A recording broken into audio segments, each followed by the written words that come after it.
Assalamualaikum warahmatullahi wabarakatuh.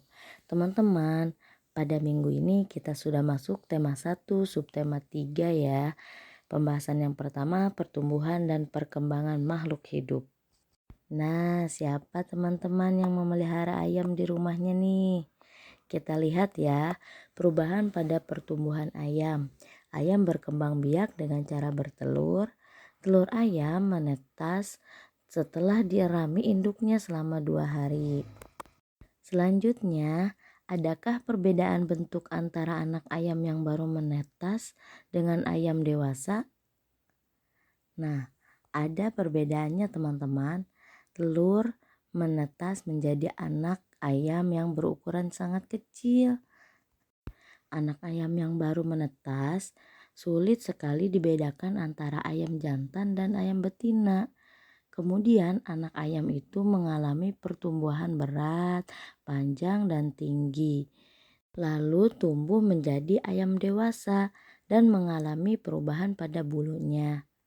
Hingga tumbuh berkembang menjadi ayam dewasa dan dapat menghasilkan telur. Namun setelah dewasa, kalian tentu dapat membedakan antara ayam jantan dan ayam betina. Ayam betina itu berjengger kecil dan bulu ekornya tidak panjang. Sebaliknya, jika ayam jantan itu berjengger besar, bulu ekornya panjang dan bertaji. Nah, taji itu bagian yang keras dan runcing di kaki ayam jantan. Bisa dilihat ya teman-teman perbedaan dari gambarnya. Kita bisa lihat kembali pada hewan kucing. Kucing berkembang biak dengan cara melahirkan. Nah, ketika kucing lahir, ukuran tubuh anak kucing itu kecil dan berbulunya halus. Bentuknya mirip seperti kucing dewasa. Namun setelah mengalami pertumbuhan, tambah berat, tambah tinggi hingga menjadi kucing dewasa, bulunya itu semakin lebat dan banyak. Itulah pertumbuhan dan perkembangan hewan kucing teman-teman. Selanjutnya, informasi pertumbuhan dan perkembangan pada ikan. Ikan itu dapat bergerak. Ikan bergerak dengan cara berenang. Ikan berenang menggunakan sirip. Ekornya digunakan untuk membelokkan arah saat berenang. Ikan itu bernafas dengan insang. Ikan memerlukan makanan. Makanan ikan diantaranya yaitu cacing dan pelet. Lalu ikan juga berkembang biak dengan cara bertelur.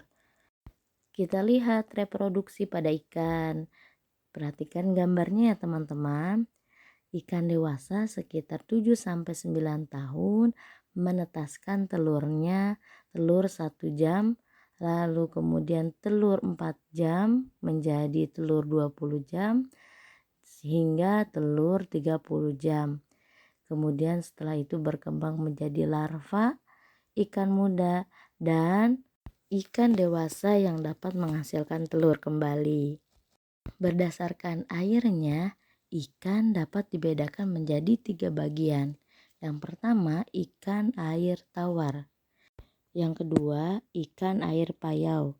Ikan air payau itu ikan yang biasa kita konsumsi.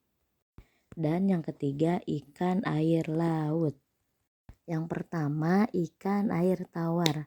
Air tawar itu adalah air yang ada di darat, dan hewan air tawar dapat hidup di sungai, danau, ataupun kolam. Contoh jenis ikan yang hidup di air tawar yaitu ikan mujair, ikan mas, ikan gurami, ikan gabus, dan juga ikan lele. Itulah hewan yang biasa hidup di air tawar. Kedua, ikan air payau. Air payau itu adalah air campuran dari laut dan air darat di muara sungai.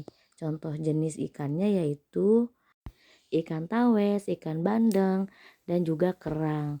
Untuk memelihara ikan-ikan tersebut, para nelayan itu membuat tambak-tambak di dekat pantai yang berisi campuran air tawar dan air laut. Kemudian yang ketiga, ikan air laut. Ada banyak sekali jenis ikan yang hidup di laut, ada jenis ikan hias dan ikan yang dapat dikonsumsi. Nah, banyak sekali ya teman-teman. Teman-teman bisa lihat pada gambar ada ikan hias apa saja yang ada di laut. Kemudian, contoh jenis ikan laut yang dapat kita konsumsi. Ada ikan kakap, ikan teri, ikan tongkol, ikan tuna, ikan makarel, ikan sarden, dan ikan cakalang. Itu dia teman-teman ikan laut yang dapat kita konsumsi. Itulah materi pertumbuhan dan perkembangan makhluk hidup, yaitu hewan yang sudah Bunda jelaskan tadi. Kemudian kerjakan tugasnya ya teman-teman. Terima kasih. Wassalamualaikum warahmatullahi wabarakatuh.